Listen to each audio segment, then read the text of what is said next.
Geneva POV. Sa kabila ng magulo kong pag-iisip ay nagawa ko pa rin pumasok sa trabaho at gampanan ng trabaho ko. Mabuti na lang at nilabhan ni Marcos ang suot ko kagabi. Kung hindi ay papasok ako na damit nito ang suot. Pagdating sa bahay ay agad akong kinumpronta si Samantha dahil hinayaan ako nito na iuwi ni Marcos. Pero ang loka kong kaibigan ay tinawanan lang ako.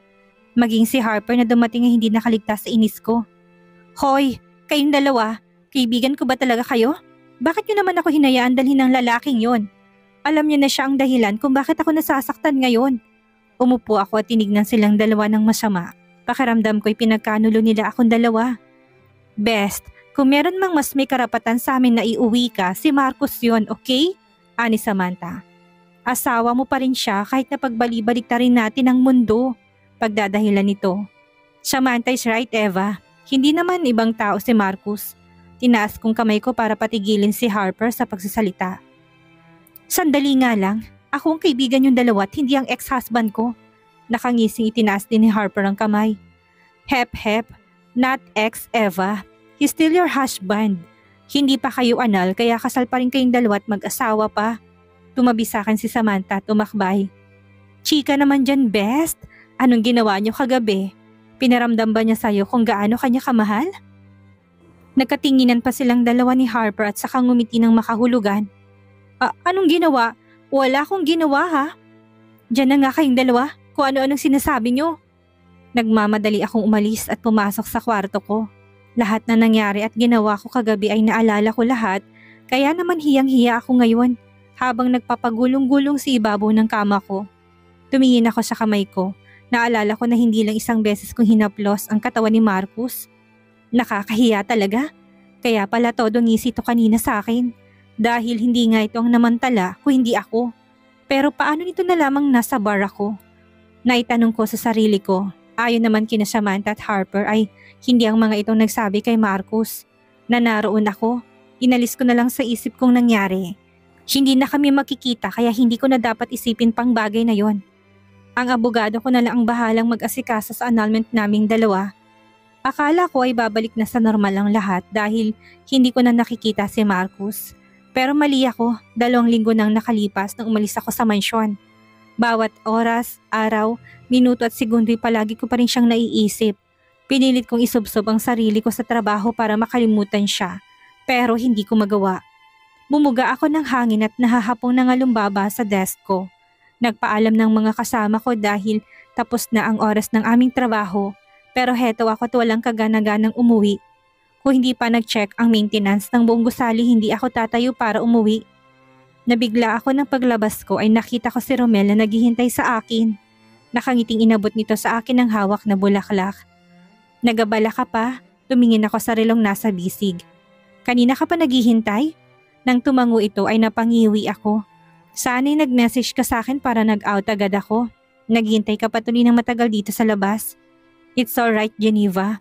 Handa naman ako maghintay basta para sa'yo. Nakangiting wika nito. Napangiti na lamang ako sa sinabi niya. Simula nang bumalik ako mula sa Nome, ay muli kami nagkaroon ng kontak ni Romel. Madalas ako nitong dalawin sa bahay at dito sa trabaho. Ilang beses ko nang sinabi sa kanya na tigilan niya na ang ginagawa pero hindi ito nakikinig.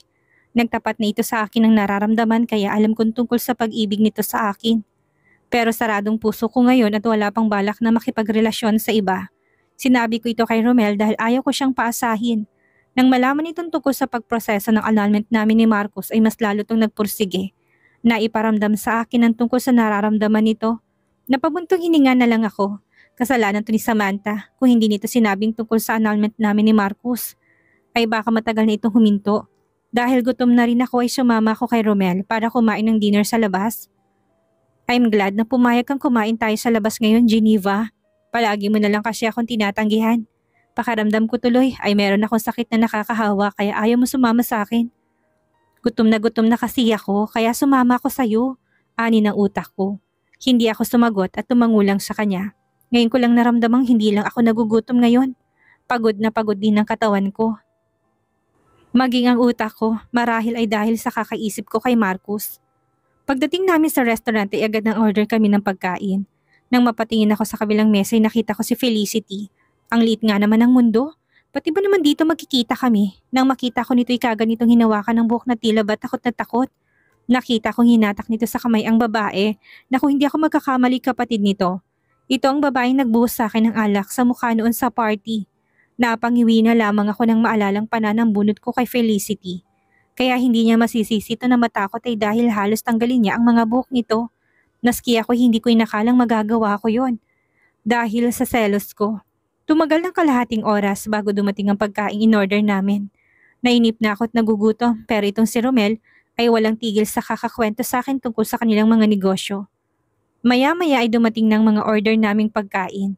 Nang magsisimula na kaming kumain ay may lumapit na gwardiya kay Romel at sinabing, "Sir, hindi ba kayo may-ari ng kotse sa labas? Yung kulay pula, tumango si Romel dito." Nabangga ako kasit nabasag ang salamin. Gusto ko sanang kausapin ang may-ari na nakabangga. Pagbibigay impormasyon ng gwardiya. Agad na tumayo si Romel sa narinig at sumunod dito. Matapos magpaalam sa akin, kahit nagugutom ako hindi ko magawang kumain dahil sa nangyari kaya sumunod na lang ako sa kanila. "Pasensya na pare ha, hindi ko kasi napansin na nakapark palang kotse mo." Hingi ng paumanhin ng lalaki kay Romel.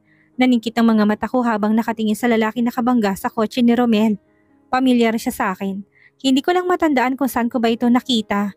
Nadaan naman sa pag-usap ang nangyari pero syempre kailangan ng lalaking ipaayos ang nasirang kotse ni Romel.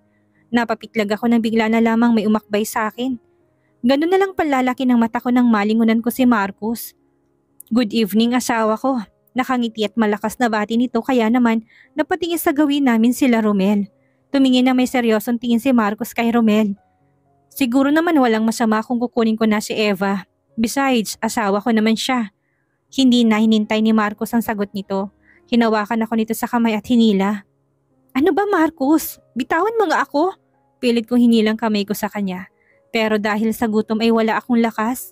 Hindi na ako nagpumiglas pa nang isakay niya ako sa kotse niya. Dinala niya ako sa ibang restaurant. Pagdating namin dito ay meron ng mga nakahaing pagkain at halatang bagong lutong mga yon. Narinig ko sunod-sunod na pagtunog ng tiyan ko dahil sa gutom. Kaya naman napangiwi ako. "Go ahead, kumain ka na." Nang sabihin to ni Marcos ay kaagad akong kumain. Hindi ko alintanang tingin niya sa akin dahil mas pinagtuunan kong pangangailangan ng sikmura ko. Pagkatapos kong kumain ay malakas ako napadighay. Nang tumingin ako sa kanya saka lamang ako nakaramdam ng hiya. Pero natigilan ako na mapansin kong walang bawas ang pagkain sa pinggan nito. Tanda na hindi ito kumain. Napansin ko rin ang pamumutla ni Marcus. Nalalalim ang mata nito tumpak ang pisngi na tila may sakit. "Hindi ka kumain, may sakit ka ba?" Kaswal kong tanong sa kanya sa paraang hindi niya mahalatang nag-aalala ko. Kung sasabihin ko bang oo, ay maniniwala ka? Balik tanong ni Marcos sa akin, umiling ako. "Hindi, niloko mo na ako kaya hindi malabong lokohin mo ulit ako." Sagot ko. Dumaan ang pagsisisi sa mukha nito. "Mabuti pa ay kumain ka na." "Marcos, gusto ko nang umuwi." Natigil ako sa pagsasalita nang hindi sinasadyang sumagi ang kamay ko sa kamay niya. Napakainit ng kamay ni Marcus. Nakakapaso. Marahil hindi ko napansin ang init ng kamay nito kanina dahil sa inis ko dito. 2 subo lang at umayaw na sa pagkain si Marcus. Tenext ko si Romel na uuwi na ako. Hindi ko na idinitalya ang pagkain namin ni Marcos sa labas at paghatid nito sa akin. Hindi ko naman siya nobyo kaya hindi ko kailangan magpaliwanag. Pagdating sa tapat ng bahay namin, hininto ni Marcos ang kotse. Agad akong bumaba matapos magpaalam sa kanya. Lumabas pa ito ng kotse para sundan ako ng tingnin habang papasok ng gate. Hindi ko na kailangan kumatok dahil may susi naman ako. Nang mabuksan kong gate ay nakarinig ako ng kalabog. Nang lingunin ko si Marcos mula sa kanyang kinatatayuan ay nakita ko itong nakahandusay sa lupa. Halos liparin kong kinaroroonan nito, kinain ng sobrang pag-alalang sistema ko. Tsk, hindi ka kasi marunong makinig. I told you na wag mo munang ipaalam sa kanyang sinabi ni Felicity, hindi ba? Pero hindi ka nakinig. Tingnan mo, edi tumakas na ospital si kuya just to see her and stopping her. Natigil ako sa pagpasok sa loob ng kwartong inuuko pa ni Marcos dito sa ospital nang marinig kong galit na tinig ni Kuya Thunder. Hindi na muna ako tumuloy dahil mukhang nagtatalotot si Kuya Logan. Lumayo muna ako sa tapat ng pinto't sumandal sa pader habang panay ang buntong hininga. Sobra ako nag-aalala kay Marcos. Nang ipatong kong ulo nito sa hita ko inapo ito ng lagnat. "What are you doing here, Eva? Pumasok ka na sa kwarto ni Kuya Marcos dahil tsaka ko na ikaw ang una niyang hahanapin. Sa oras na magising siya." Wika ni Kuya Timothy na mukhang malamig ng ulo. Bago to umalis ay ginulo pa nitong buhok ko na ikinalungkot ng mukha ko. Hindi na kaya ako bata, isip-isip ko na lang. Dumating ito noong isang araw pa, nasabi yun sa akin ni Kuya Logan. Nagtaka kasi ako dahil nasa Pilipinas na silang dalawa. Sa pagkakaalam ko kasi ay matatagalan ng pagbalik nila. Muli ako napasimangot ng guluhin din ni Kuya Logan ang buhok ko bago ito lumabas ng silid. Nang makita nitong reaksyon ko'y tawa to ng tawa. Agad ako umupo sa tabi ni Marcus. Hinawakan kong kamay nito. Hindi na ito mainit, mukhang bumaba ng lagnat nito. Salamat naman kung ganun, naalala ko narinig ko kanina. Tumakas lang pala sa ospital si Marcus. Kaya ba 2 linggo itong hindi nagparamdam sa akin dahil nasa ospital ito? Saka bakit ito tatakas? Ano bang sinabi dito ni Felicity? Hinawakan ko humpak na pisngi ni Marcus. Hindi ko maiwasan ng maawa dito. Talagang pumayat ito sa loob lang ng 2 linggo. Nagulat ako na umangat ang kamay ni Marcus para hawakan ang kamay ko. Eva, malat ang boses nito, halatang nanghihina. I'm glad you're here. Narito ka ba para alagaan ako't busugin ang pagmamahal mo? May himig biro sa tinig na tanong nito. Hindi nito pinakawala ng kamay ko nang tangkain ko itong hilahin. Ilang beses ako napalunok na dumampi ang mainit niyang labi sa kamay ko habang mabinitong pinapatakan ng halik. Dahil narito ka na sa palagay ko ay gagaling agad ako. Inikutan ko siya ng mata. Anong palagay mo sa akin? Gamot? Tigilan mo nga ako. Hindi mo ako mabobola sa pagganyan-ganyan mo, no? Saglit na namayani sa amin ang katahimikan. Hawak pa rin niyang kamay ko ng mahigpit. Parang walang balak, bitawan ito. Ilang linggo ka nang narito, ngayon lang, pagsisinungaling nito. Natigilan ako, bakit nagsisinungaling ito ngayon? Dahil ba akala nito hindi ako maniniwala sa kanya? Eva, tawag nito sa pangalan ko nang tumayo na ako. May pasok pa ako mamaya, Marcus, ani ko sa kanya. Alauna na ng madaling araw, hindi ako pwedeng umabsent dahil nagamit ko ng leave ko. Don't leave me here. May pagmamakaawa sa boses na sambit ni Marcos habang hawak ang kamay ko. Iniwas ko mata ko sa kanya. Hindi ko matagalan ang kanyang tingin. Inaamin ko na aawa ako. Hinila kong kamay ko. Tinawagan ko si Kuya Logan. Nauwi na ako dahil may pasok pa ako bukas. Mayaman sila. Hindi nila kailangan kumayod ng gustong katulad ko. Kahit hindi sila pumasok ay ayos lang dahil ipinanganak na silang may gintong kutsara sa bibig. Ako, kailangan ko magtrabaho para may pangtustos ako sa pangangailangan namin. Sa trabaho, hindi ako mapakali. Gusto ko nang bumalik ng ospital para bisitahin si Marcus. Pagsapit ng uwian ay dali-dali akong lumabas para mag-abang ng taxi pa uwi. Gusto kong ipagluto si Marcus ng masarap na bulalo at dalhin ito sa ospital. Natigil ako sa paghakbang nang biglang humarang sa akin ng isang kulay pulang sasakyan. Bumaba si Romel mula dito. Geneva, ihahatid na kita. Saan bang punta mo? Tanong nito. Naku, hindi na. Magta-taxi na lang ako. Tanggi ko. No, I insist. Ihahatid na kita dahil may dadaanan din ako doon banda sa inyo. Hindi na ako tumanggi pa. Nagmamadali rin kasi ako at dahil Biyernes ay rush hour ngayon at mahirap sumakay ng taxi. Habang nagluluto ako ay walang ginawa si Samantha kundi ang tudyuin ako. Eva, wag mo na kasing pigilan ang sarili mo. Bigyan mo na ng second chance si Marcus.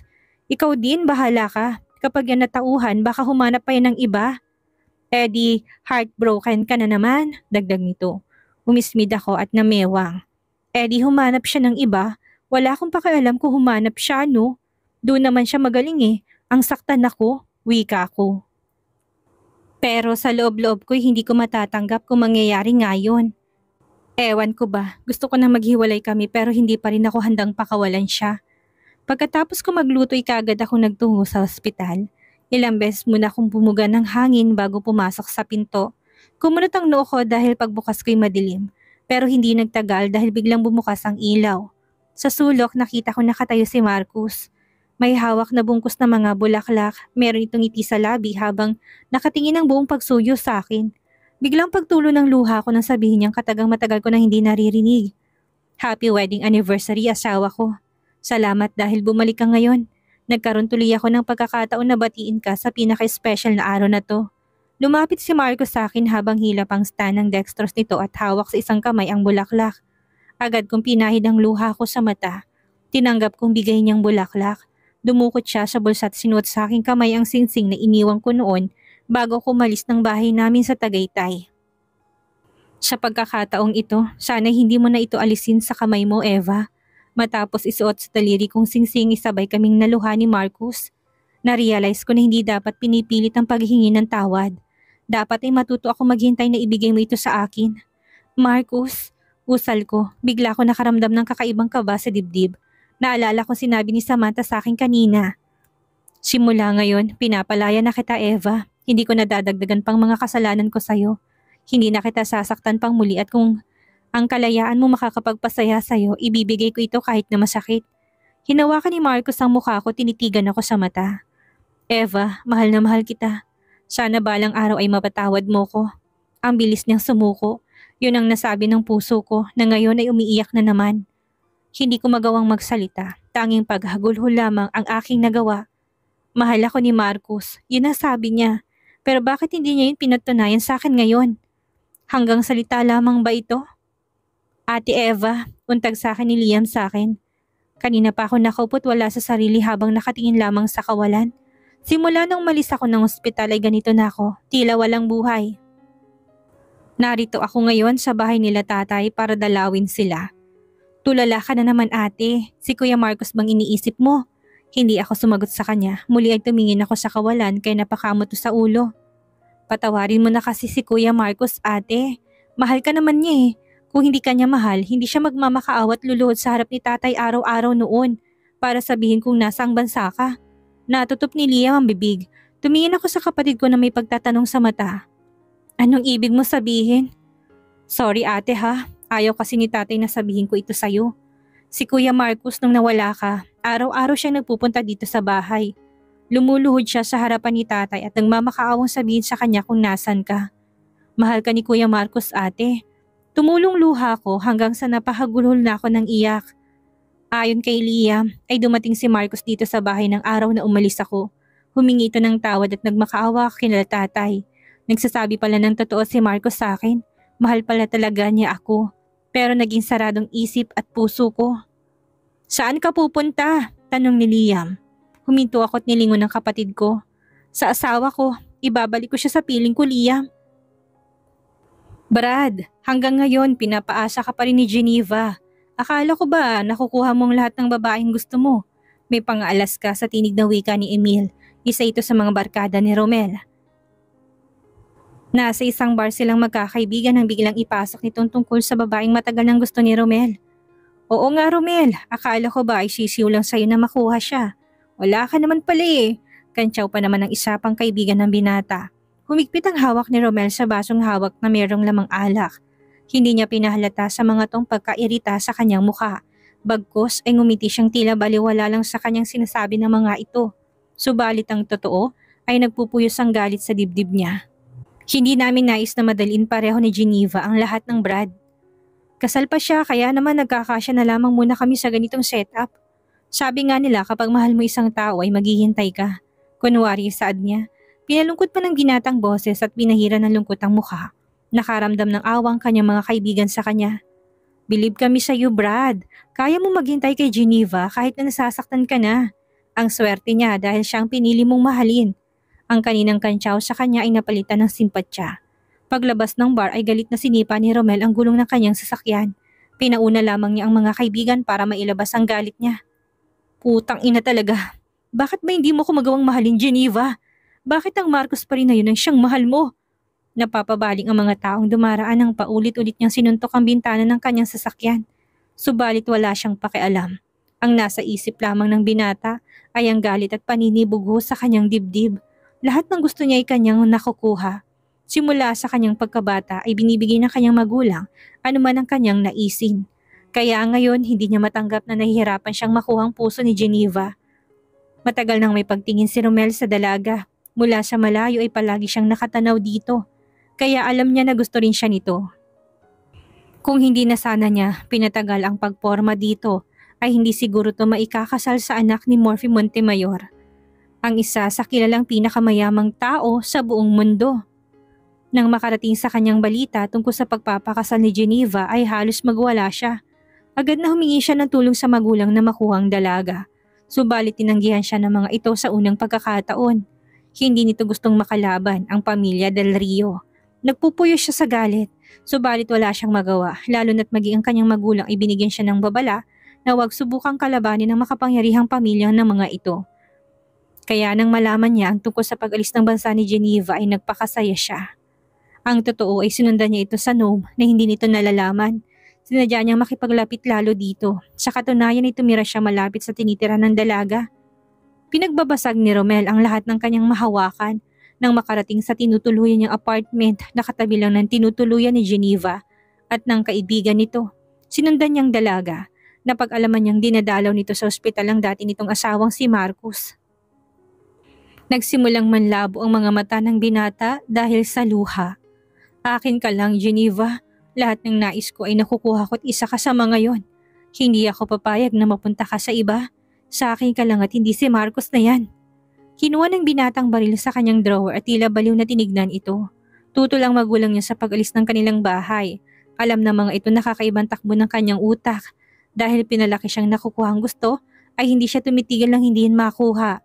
Kahit na makasakit pa siya ng iba, maging ang kanyang mga kapatid ay minsan na siyang tinawag na baliw. Sumusuray na lumabas si Romel ng kanyang apartment.